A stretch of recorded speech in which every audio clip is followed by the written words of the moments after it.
Netflix पे एक limited series देखी थी रॉबर्ट डी नीरो की, जिसका नाम है जीरो डे। उसके अंदर बताया कि वो एक्स प्रेसिडेंट है और एक ऐसा अटैक हुआ है, साइबर अटैक हुआ है यूएस पे, जिसके अंदर 10 सेकंड के लिए पूरी दुनिया के जितने भी यूएसए के जितने भी फोन, ये वो जितने इक्विपमेंट है सब जाम हो गए, जितने प्लेन उस समय उड़ रहे थे सब गिर गए। तो इसको टेरर अटैक की तरह लिया जा रहा है और एक कमेटी बनाते हैं जिसके अंदर वो कहते हैं कि इस टेरर अटैक को बचाने के लिए, हैंडल करने के लिए जो कमेटी है, उसको उसमें यूएस का जो एक्स प्रेसिडेंट है उसको लेके आते हैं, मतलब रॉबर्ट डी नीरो को लेके आते हैं।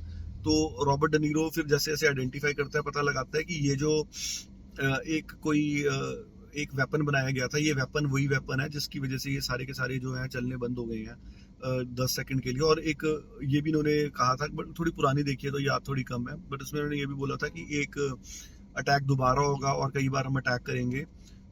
तो ऐसा कुछ करके बताया है। बट रॉबर्ट डी नीरो जो है वो ट्राई करता है कि आइडेंटिफाई, वो थोड़ा ना आउट ऑफ स्पेस फील करता है, जैसे कि जो 5 साल पहले उसका बंदा छोड़ के चला गया उसको ढूंढ रहा है और वैसी वैसी चीजें कर रहे हैं। तो उसको लगता है कि ये वेपन जो है वो बड़ा खतरनाक है। वो उसकी कमेटी जो आइडेंटिफाई करने की कोशिश कर रही है कि ऐसा किसने किया है, और धीरे धीरे करके पता लगाने की कोशिश कर रहे हैं कि ऐसा क्यों हुआ है। और इवेंचुअली उसको पता लगता है कि ये जो वेपन है, जिस वेपन को के पीछे वो पड़ रहा है, वो साइकोलॉजिकल वेपन है, जो कि एक बंदे को उसकी याददाश्त खोने में और उसको उससे जो डिसीजन मेकिंग है वो चेंज कराने में काम करता है। और उसको ये रियलाइज होता है कि वेपन जो है वो उसके ऊपर ही यूज किया जा रहा है।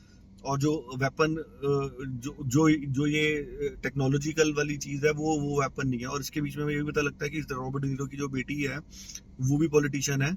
और हमें इवेंचुअली पता लगता है कि ये जो दोनों रिपब्लिकन सेनेट के जो दोनों तरफ के लोग हैं, हाउसेस के लोग हैं सेनेट के, रिपब्लिकन और डेमोक्रेट दोनों हैं, उनके कुछ कुछ नेताओं ने मिलके और कुछ कुछ लोगों ने मिलके एक कल्ट टाइप बना लिया था। और वो जो कल्ट में उसकी बेटी भी थी, और उनका ये पार्ट था कि एक बार ऐसा कुछ होगा तो लोगों को एक साथ आना पड़ेगा। और क्योंकि हमारे को जो मेन जो बंदा था उसकी ये बात थी, जो spokes person of the US president current थी, उसका जो स्पोक्स पर्सन था, उसका ये उद्देश्य था कि ब्यूरोक्रेसी बहुत ज्यादा है, अगर हम दोनों सेनेट के लोग मिल जाएं, अपने उनको चेंज करें, हमें ऐसी आपातकालीन स्थिति बनानी पड़ेगी जैसे वो 10 सेकंड वाले टेरर अटैक के बाद हुई, कि उस अटैक के बाद जैसे सारे लोग एकदम से एक साथ इकट्ठे हो गए थे, वैसे हमें आपातकालीन स्थिति बनानी पड़ेगी। और हमें ऐसे निर्णय, ऐसे डिसीजन लेने पड़ेंगे जिसमें हम लोगों की जो प्रिवेसी है उसको भंग करके हम चीजें पता लगा सकते हैं।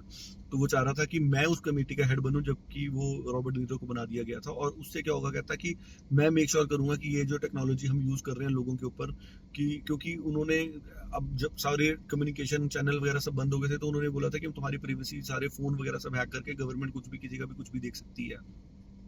तो वो चाह रहा था कि हम, क्योंकि सारी इन्फॉर्मेशन जो है वो मेरे पास आ जाएगी और उससे मैं मेक श्योर करूंगा कि सारी चीज़ें अच्छे से चलें और अमेरिका के हित में ये सारी चीज़ें। तो अल्टीमेटली हमें ऐसे ऐसे करके चीज़ें खुलती हैं और पता लगता है। तो जीरो डे एक अच्छी लिमिटेड सीरीज थी, देखने का मजा आया था। It can be watched.